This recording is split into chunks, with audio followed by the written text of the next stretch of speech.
Well, this video is going to be more of a review on what went wrong with my first build when I glued the front section onto this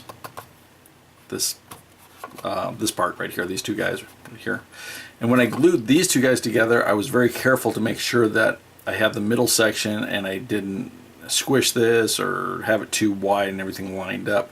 I don't think I paid the same attention to what was going on up here, because this is just roughly put together and I only have two pins holding it, and everything lines up really nice.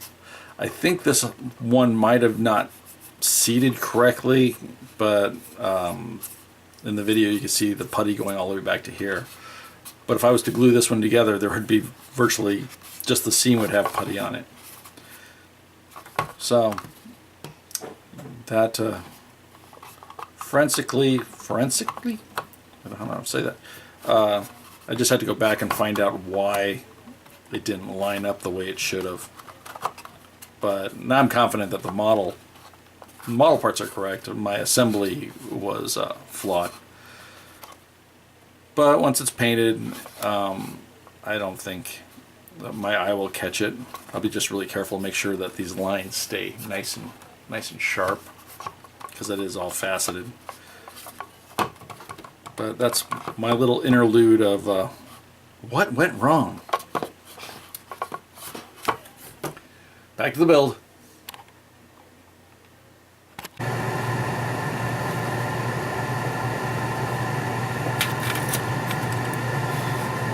Well, last night's spot putty has dried, and I sanded it very slowly with a straight edge and got it blended pretty darn good, considering that this was glued together wrong, as explained in the video that I just showed you. Tonight I'm going to go back and fill. Got lots of spot putty, especially green putty. I don't think you get this much with its Mia stuff, but I get a lot of pinholes like that. So I'm going to just use Mr. Surfacer, and I'm just going to brush that in and let it fill in those holes. I was going to use 500, but I'm going to switch back over to 1,000. I'd rather have the holes filled than any gaps in there, because the filling material is too thick.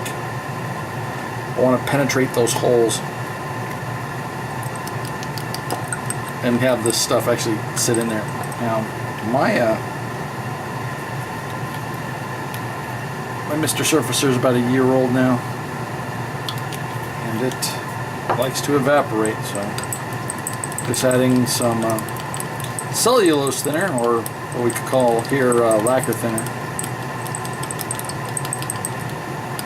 I thought cellulose was paper. Anyhow, so I'm just going to get a nice flat brush. Do I have one upstairs? I do not, so I will use this brush instead.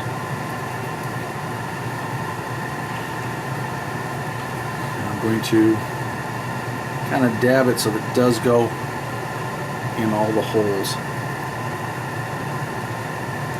The idea here is to make this look like there was never a screw up on my part. And again, it's not in the molds, it was in the assembly. Molds are accurate.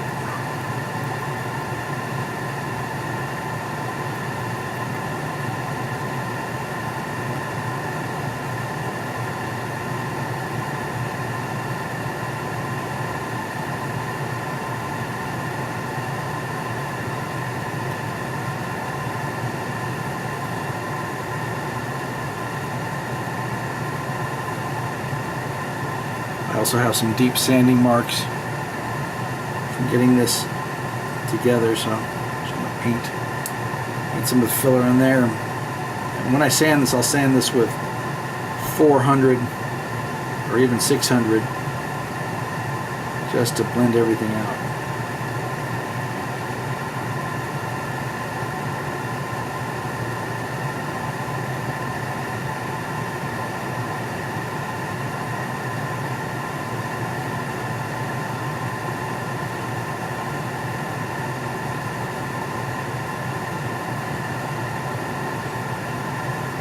Saw some swirls on this one. Just gonna make sure everybody is really happy.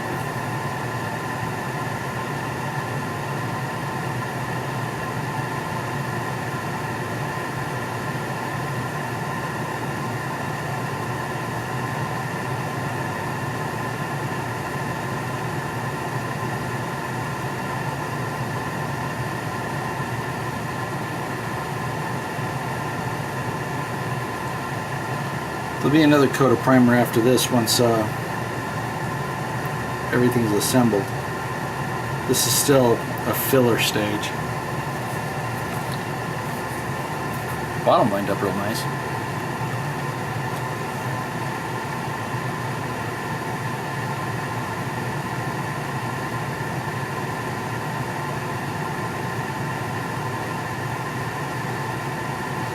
I don't know if you could tell this, but when I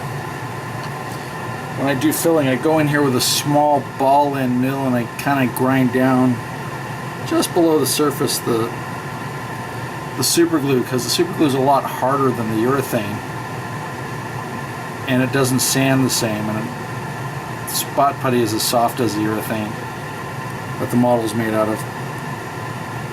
So it's just better, you get a better seam joint, in my opinion, for something like this, where I could just blend it off really nice.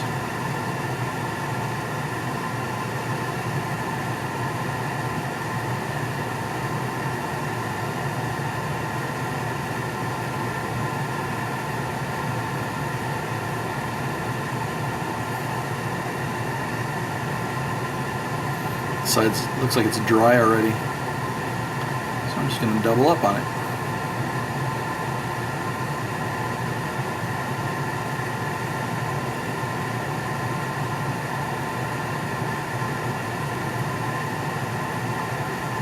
Get too sloppy.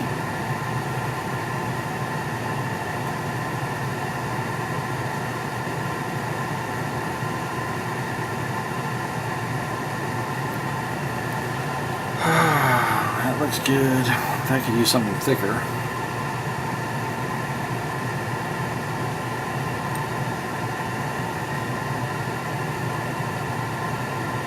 The ball end mill that I use is probably around a 1/16 of an inch. It's more of a dental tool. I think it is a dental tool. I get these things in bulk.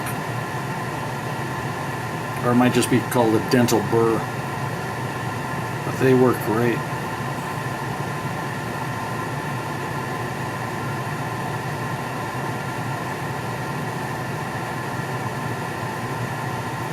I'm just filling in some of the deep scratches that I might have put in because I was a little overzealous with the sandpaper.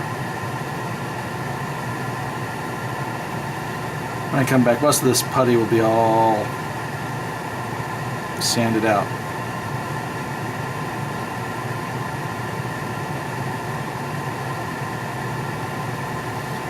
But again, I'm going to be coming back with a uniform sealer after I do this next sanding.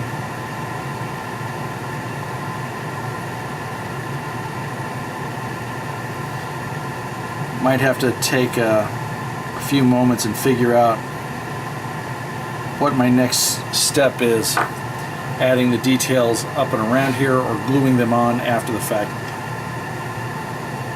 This one should be probably glued in. The light fixtures, they just stuck that on, so that's easy, stick that on afterwards.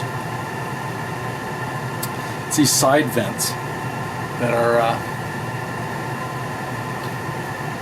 wow, I am really blown out here. Stand by, I'm going to adjust the camera. That looks better on my monitor. I was talking about, oh yeah, the side vents right here. I have side vents and the fenders that go on this. I'll throw a picture up there right now of what I'm talking about. Those pieces should be in there when I do the overall paint job on there. So after I get this situated, and I'm going to prime it, and then I'll glue those parts on, and then I'll go ahead and fill the edges so they don't look like they're glued on.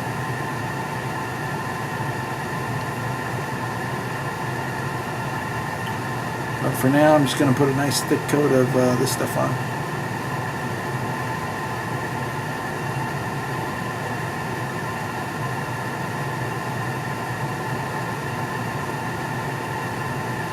And again, I'm just painting this on to fill the sanding scratches of getting this thing trued up. We'll just hide all that stuff and it'll be really pretty.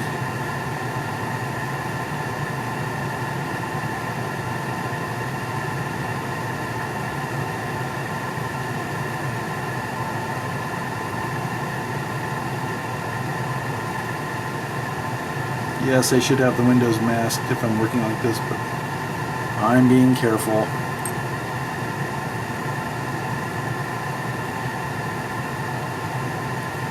Famous last words, right?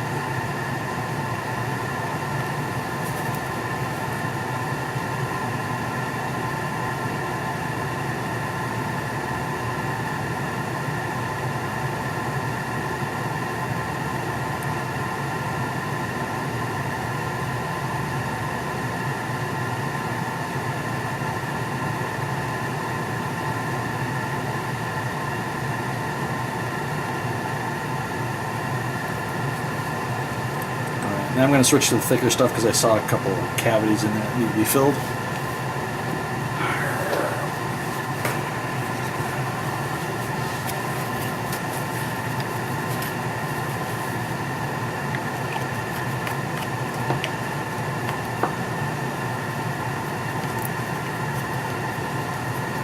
That was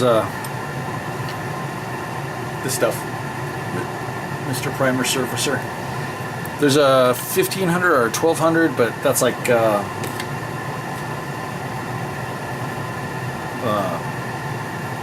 it's like paint, so it's really thin. If you're doing something really delicate, I guess that would work. Right here, you can see that divot right there.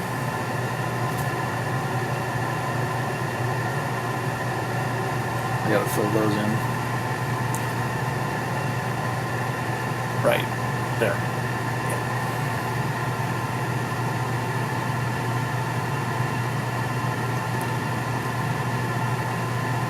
There's not a lot of comments in the on this thread. A few people are watching, mostly people I know. But if there's something that I'm not explaining or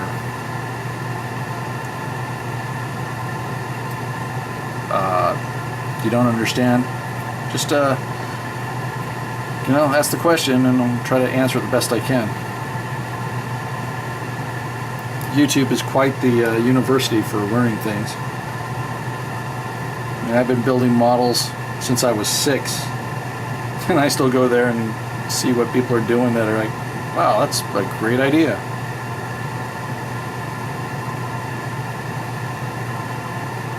And there's always more than one way to solve an issue.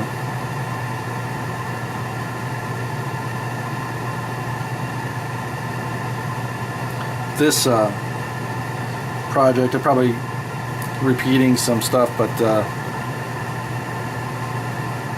I started this as just a CG modeling project on a weekend, and it just ballooned into this because of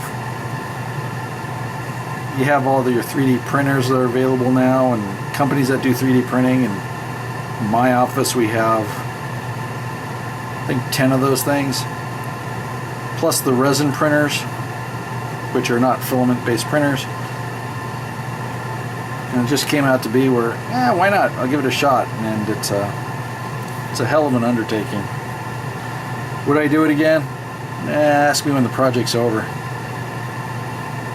Because these things do take a lot of time.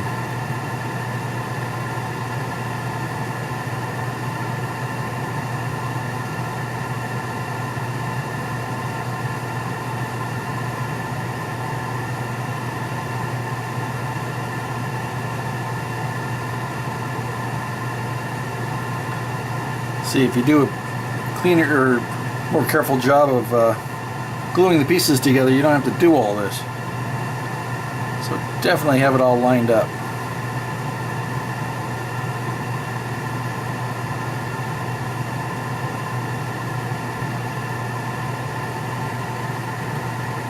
Well, it looks ugly again. I've stuccoed my model.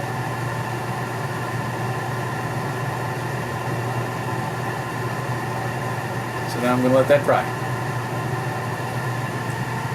Ooh, there's something on these headlights I wanted to redo too.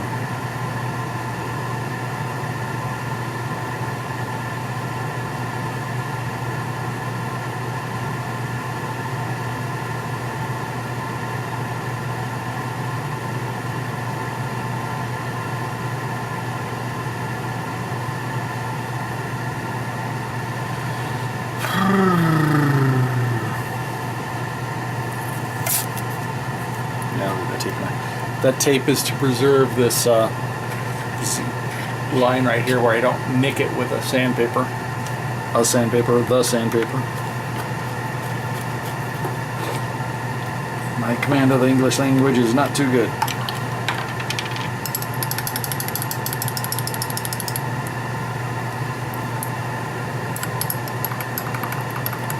Okay, I need some new cellulose thinner. I just like that word. It's just lacquer thinner. I was watching a British guy modeling with this stuff, and he goes, "Well, I use cellulose thinner." I was like, "What the heck's that?" And I actually had to look it up, and it's just lacquer thinner.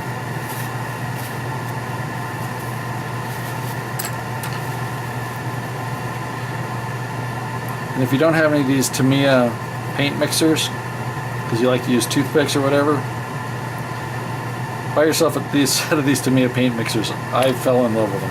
They are great. Especially for an airbrush, you can get in the airbrush and swish it around and stuff. Alright, we're gonna zoom out a little bit. Messy workbench. Need to put stuff away. Got knives everywhere. Knives everywhere. Tweezers. Tweezers will always get me. This isn't the bit I was using, but I have a different ball-end mill. I'm not saying ball-end mill. Just a ball cutter. I know all my lines are correct because I was fitting this in there as I worked. So everything lines up pretty.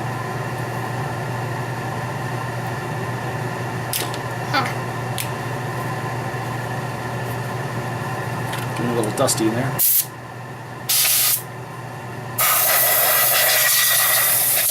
Oh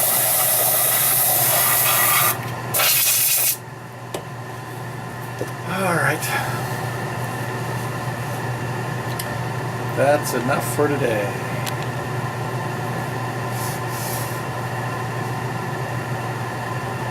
And some close up.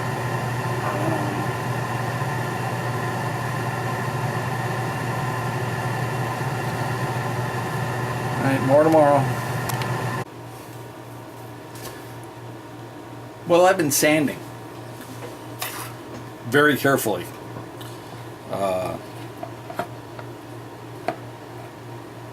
This is the putties all sanded down. I seem to have gotten a little overzealous in some areas, and I had to add some more putty to make sure my facets are back. But this is the problem area that I had because I didn't line up the parts. So I think I got a good blend edge there. My door fits HEP. Door fits in there kind of nice. So that's kind of cool. You know, obviously that's gonna have to get glued in, but I don't get glued in now. I'm doing gonna do some more primer work with this. I'm gonna mask off my windows. I'm gonna primer it just so I can see where all the flaws are on, because right now it's so camouflagey with all the body work. I can't really see any flaws. So, and I'm to that point now anyway, because I want to get the vents glued on, the fenders, so I can, you know, actually get this thing painted. I'm going to put magnets to hold the midsection in place, and try that for my display piece. So it can be switched out with the one that's bent or the one that's straight on. So I'm going to have to set those in. I don't know if I'll do a video of that. It's pretty straightforward work.